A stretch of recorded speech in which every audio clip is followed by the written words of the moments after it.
солҳои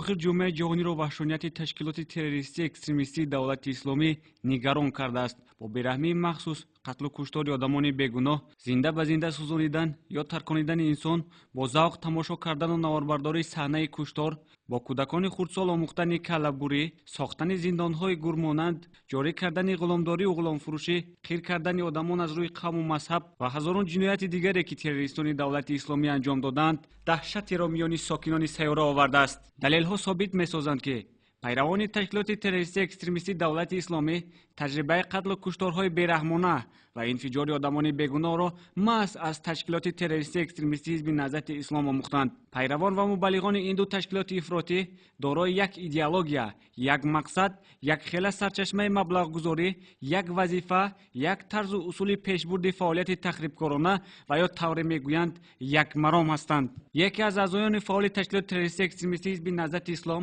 ва ҳамзамон аъзои ташкилоти террористии экстремистии давлати исломӣ Назаров Тоҷдин Маҳмадраимович бо лақаби Абусомаи Норакӣ, соли таваллудаш 1989, зода ва истиқоматкунандаи шаҳри Норак вилояти Хатлон мебошад. Назаров Тоҷдин дар деҳаи узбеклангари шаҳри Норак ба воя расида маълумоти нопурраи миёнаро дар ҳамон ҷо мегирад. ӯ дар мактаби миёна ғайриқаноатбахш таҳсил намуда, оқибат аз мактаб ронда мешавад. баъд аз ин ӯ дар бозори марказии шаҳри Норак машғули авбошиву ғоратгарии мағозаҳо ва дуздии амволи сокинон мешавад. дар баробари аъмоли бадсиришташ ӯ рӯ ба масҷид оварда, таҳти таъсири охундҳои худкома афтода, дар назди онҳо таълимоти ғайриқонунии диниро мегирад. бародарам Тоҷдин Назаров соли 2005 шомили ташкилоти террористии ҳизби наҳзати ислом шудааст. баъд аз шомил шуданаш ба ташкилоти террористии экстремистии ҳизби наҳзати ислом аз тарафи Манонов Қурбон ташвиқоти динӣ мебурд дар хона. ҳатто дар чанд масҷидҳои шаҳри Норак низ ӯ ташвиқоти динӣ будааст, ки ӯро аз масҷидҳо рондаанд. фикру ақидаҳои бародарам Назаров Тоҷдин то он ҷои ифротӣ шуда буд, ки ва суханони падару модар ҳатто гӯш намекард. баъд аз шомил шудан ба ташкилоти террористии экстремистии давлати исломӣ дар сомонаҳои интернетӣ ӯ баромад карда истодааст. Назаров Тоҷдин аввалан аъзои ташкилоти террористии экстремистии наҳзати ислом буд ва баъдан бо кӯмаки худи ҳамин роҳбарони ташкилоти террористии экстремистии наҳзати ислом вориди Сурия шуд. соли 2005 Манонов Қурбон, роҳбари ҳамонвақтаи бахши шаҳрии ташкилоти террористии экстремистии ҳизби наҳзати ислом дар шаҳри Норак, Назаров Тоҷдинро ба ин ҳизби ифротӣ шомил намуда, ба вазифаи бахши роҳбари фарҳангии ҳизб таъин менамояд. ҳамзамон ӯро ба узвияти дастаи футболи Салмони Форс, ки дар ҳайати он таҳти аъзоёни ташкилоти террористии экстремистии ҳизби наҳзати ислом машқу тамрин мекарданд, қабул менамояд. собиқ раиси ташкилоти террористии экстремистии ҳизби наҳзати ислом дар шаҳри Норак, Манонов Қурбон, солҳои 2010-2012 бо ҳар гуна махфилҳову чорабиниҳо ҷавонони шаҳри Норакро ҷалб менамуд. дар соли 2010-2013 Манонов Қурбон командаи футбол бо номи Салмони Фосро таъсис дод.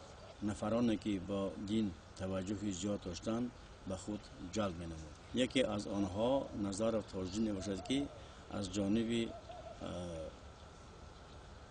Манонов Қурбон ба ташкилоти экстремистии террористии ҳизби наҳзати ислом дохил карда шуд. ин баъд ба ҳайси сардори шуъбаи фарҳангии ташкилоти террористии экстремистии ҳизби наҳзати ислом дар шаҳри Норак таъин гардид. Назаров Тоҷдин аз тарафи Манонов Қурбон раиси фарҳанги ташкилоти террористии экстремистии ҳизби наҳзати ислом таъин карда шуда буд ва ӯ низ дар ҷаласаҳои хусусӣ иштирок мекард. Назаров Тоҷдин дар зери парчами сиёҳи давлати исломӣ ақидаҳои ташкилоти террористии экстремистии ҳизби наҳзати исломро ташвиқ ва тарғиб мекунад. соли 2014 Назаров Тоҷдин бо супориши махсуси роҳбарияти ташкилоти террористии экстремистии ҳизби наҳзати ислом бо мақсади ҷалб намудани ҷавонони тоҷикистонӣ ба сафи ин ташкилоти ифротӣ ба Федератсияи Россия сафарбар карда мешавад. дар он ҷо ӯ тавассути сомонаҳои иҷтимоии шабакаи интернетӣ бо мубаллиғони ташкилоти террористии экстремистии давлати исломӣ робита барпо намуда баъдан ба давлати Сурия меравад. азбаски Назаров Тоҷиддин шахси эҳсоснок ва хунгарм ва ифродӣ буд, аз тарафи Манонов Қурбон ва дигар роҳбарони ташкилоти террористӣ экстремистии ҳизби наҳзати ислом ва Федератсияи Россия барои ҷалби муҳоҷирон ба ташкилоти террористӣ экстремистии ҳизби наҳзати ислом фиристода шуд. аз он ҷо мақсаднок ба Сурия ба давлати исломӣ интиқол дода шуд. то кунун Назаров Тоҷиддин бо тахаллуси Абу Усомаи Норакӣ зери парчами сиёҳи давлати исломӣ ақидаҳои ташкилоти террористии экстремистии ҳизби наҳзати исломро ташвиқу тарғиб намуда истодааст. айни ҳол Назаров Тоҷиддин тавассути сомонаҳои иҷтимоӣ ба даъвати ҷавонон ба сафи ташкилоти террористии экстремистии давлати исломӣ ва ҳизби наҳзати ислом машғул мебошад. боиси қайд аст ки маҳз бо роҳбарии Манонов Қурбон моҳи августи соли 2015 гурӯҳи ҷавонон дар шаҳри Норак парчами ташкилоти террористии экстремистии давлати исломиро барафрохта буданд ки дар натиҷа 14 нафар сокинони шаҳри Норак аз ҷумла Манонов Қурбон дастгир ва ба муҳлатҳои гуногун аз озодӣ маҳрум карда шуданд. собиқ раиси ҳизби наҳзати исломии шаҳри Норак Манонов Қурбон дар масҷидҳо даъват мекард ки ба ҳизби онҳо дохил шаванд. соли 2015 бо супориши амакам Мулло Қурбон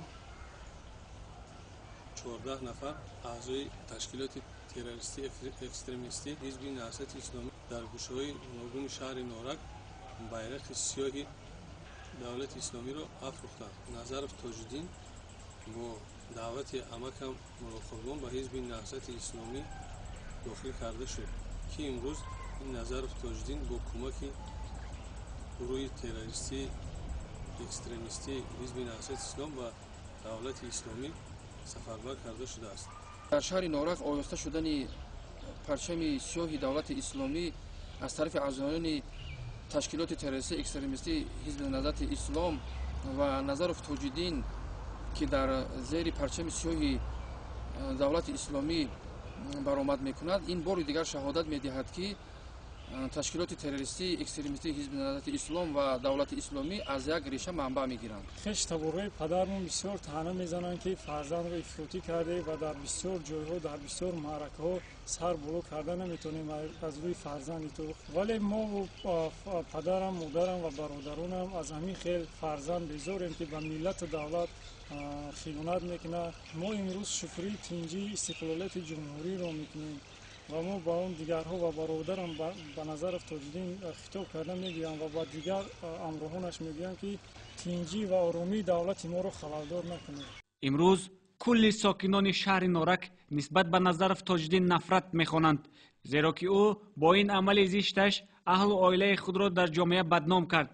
волидайн аз ӯ умеду орзуҳои некро интизор буданд, вале ӯ пайравӣ аз ақидаҳои ифротиро аз наздикони худ авлотар донисту шомили гурӯҳҳои террористӣ гардид.